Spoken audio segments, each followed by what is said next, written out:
की आंखों में तारों सी टिमटिमाती है सुनहरे रुपहले बचपन की कुछ धुलाई हुई यादें। वो दोपहरिया जो गांव की गलियों में दौड़ते तालाबों पर बतियाते बीत जाती थी।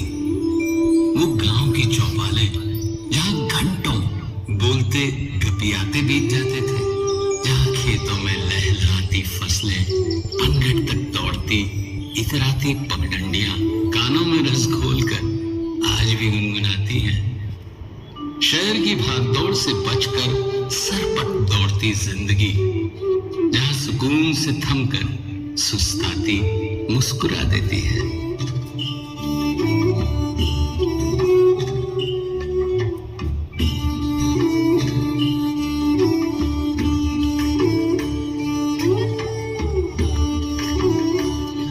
ये देश है जो सूर्य की पहली किरण के साथ जागता है। कैसी होगी भारत की वो धरती जिस पर भोर का सूरज सबसे पहले अपनी किरणें बिखेरता है। हमारे देश के उत्तर पूर्व में बसे उगते सूर्य के पर्वत अरुणाचल प्रदेश का मनमोहक गांव डोंग। ये है छत्तीसगढ़ का छिंदकालो गांव। यहाँ पाए जाने वाले ठिनठिनी पत्थर पर आघात करने से घंटियों सा मधुर संगीत सुनाई देता है।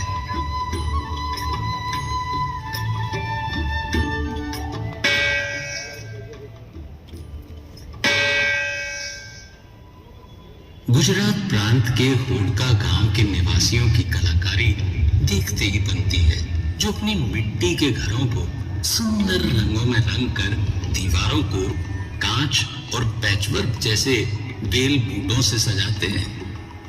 पर्यावरण संतुलन की जिस चुनौती से आज सारा विश्व गुजर रहा है, भारत के गांव ने उसका सार्थक समाधान निकाल लिया है। ये है महाराष्ट्र का मैथरन गांव, जहां मोटर गाड़ियों के आवागमन पर लगा रखी है पाबंदियां, ताकि वादियां हरी भरी रहे, शीतल मंद बयार बहती रहे वहां। आधुनिक युग से कदम मिलाने में सबसे आगे ये है भारत के सबसे विकासशील गांवों में से एक ओदनथुरई स्मार्ट विलेज। यहाँ के निवासी विंड एनर्जी से 350 किलोवाट तक बिजली का उत्पादन करते हैं। इतना कि वे उसे केवल अपने पड़ोसी गांवों में ही नहीं, तमिलनाडु इलेक्ट्रिसिटी बोर्ड को भी बेचते हैं। वैज्ञानिक प्रयासों की ऐसी ही मिसाल है महाराष्ट्र का हिवरे बाजार गांव, जहां गांव वालों ने सिंचाई और जल संरक्षण के लिए ऐसे तरीके निकाले जिनसे एक ओर उन्हें सूखे की परेशानी से छुटकारा मिला, तो दूसरी ओर पीने के पानी की समस्या भी दूर की जा सकी। राजस्थान के पिपलांत्री खुर्द गांव ने बेटी बचाओ बेटी पढ़ाओ का विशेष संकल्प उठाया है। यहाँ बेटियों के जन्मोत्सव में पर्यावरण संरक्षण को भी शामिल किया गया है। इस नई परंपरा में अब हर बेटी के जन्म पर 111 पौधारोपण किए जाते हैं। इस प्रयास ने गांव को और भी हरा भरा बनाया है। देश के और भी क्षेत्रों में जागरूकता की ऐसी ही मिसालें मिलती हैं। राजस्थान से दूर पूर्व में असम के माजुली गांव में भी पर्यावरण संरक्षण के लिए खास काम किए जा रहे हैं। यहाँ ब्रह्मपुत्र के तटों पर 1360 एकड़ का वनीय प्रदेश बनाया गया है, जिसने वन्य जीवों को प्राकृतिक आवास दिया है। विज्ञान और अनुसंधान के क्षेत्रों में भी भारत के गांव किसी से पीछे नहीं है। क्या आप जानते हैं गोरखपुर के माधवपट्टी गांव के निवासियों का वैज्ञानिक शिक्षा के प्रति ऐसा रुझान है कि यहाँ के बहुत से निवासी ISRO, Bhabha atomic research centre जैसी संस्थाओं में वैज्ञानिक हैं। हमारे देश के कुछ गांवों में प्रकृति ने भी रोचक प्रसंग रचाए हैं।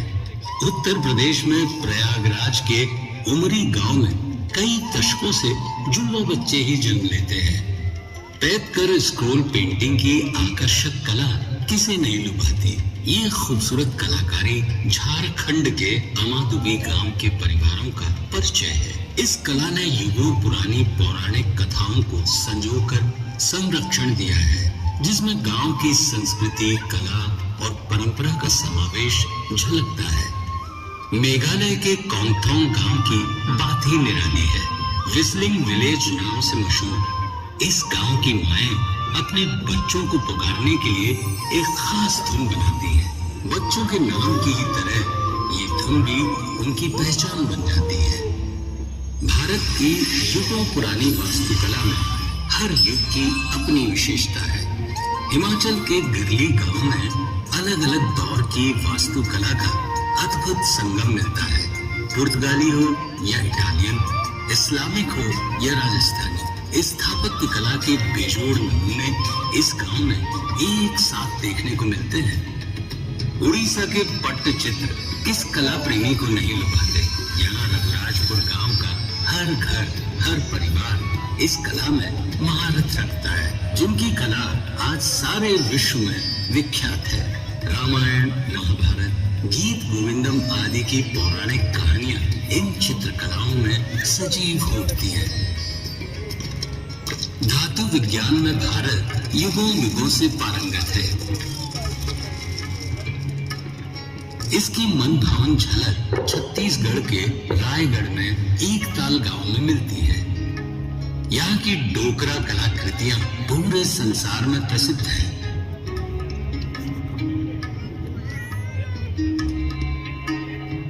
भारत की हर दिशा में हस्तशिल्प और कलाओं के बेमिसाल नमूने मिलते हैं। नागालैंड के डेजेफे क्राफ्ट्स विलेज का हस्तशिल्प पूरी दुनिया में मशहूर है, जहां बांस, कैन आदि से बनी बेहतरीन कलाकृतियां और लकड़ी पर बेजोड़ नक्काशी इस गांव के शिल्पकारों की खास पहचान बन चुकी है। हमारे देश में तरह तरह की कलाओं का बेमिसाल संगम मिलता है। आंध्र प्रदेश के अनंतपुर में पोथुलाना गैपल्ली में बनाई जाने वाली थोलू बोमलाता की लेदर पपेट्री की उत्कृष्ट कला दिख से ही बनती है। लगभग 700 साल पुरानी आकर्षक रंगों से सजी ये कलाकृतियां आज सारे विश्व में विख्यात हो रही हैं। सच है कि मौलाना मोहम्मद को इंसान पहाड़ बोल सकते हैं। आधुनिक भारत में ऐसी ही कर्मठ भूमि में एक नाम है बिहार प्रांत के गया के जीतन मांझी का। रंग बिरंगे धागों से सिल्क और कॉटन कपड़े बनाने की भारतीय कलाएं युगों से सारे विश्व में मशहूर है। इन्हीं में से पोचमपल्ली गांव की इकत सिल्क भी शामिल है। आकर्षक रंगों के धागों को बुनकर ज्यामितीय डिजाइन से सजाई गई इस सिल्क की साड़ियां भारत ही नहीं विदेशों में भी महिलाओं के दिलों को मोह लेती है। भारत का प्राचीन संगीत हमारी समृद्ध संस्कृति की पहचान है। इन्हीं में से कुचिपुड़ी गांव का नृत्य अपने गांव के नाम से प्रसिद्ध है। सुमधुर संगीत लय ताल में बद्ध ये नृत्य नाटिका अपने प्राचीन और अर्वाचीन परिवेश में आज भी सांस्कृतिक कार्यक्रमों और तीज त्योहारों में अत्यंत लोकप्रिय है।